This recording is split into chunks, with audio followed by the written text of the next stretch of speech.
how has resident sentiment changed recently, and is that impacting how you manage and manage the assets and retain your residents?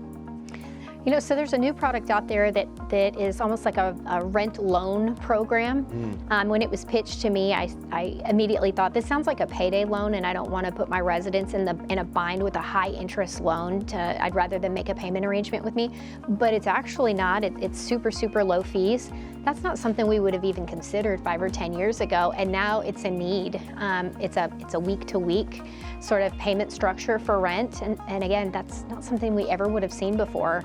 Our evictions and our delinquency are certainly higher, and of course, like in Austin, our average occupancy right now is 86%. A year ago, that was 96%. So the sentiment has changed a bit. People are driving until they can afford the rent. You know, the old phrase, drive till you can buy. I think it's drive till you can rent now, which is why the suburbs are getting more and more popular.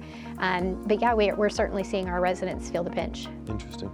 Yeah, I would say we've seen the exact same thing, especially in some of our traditional garden deals. We've seen, you know, residents feeling the inflation pinch, right? And so we've become more flexible on letting them, you know, downsize in their units and trying to help them any way we can. We have one asset where we're trying the rent payday loan, as you would call it.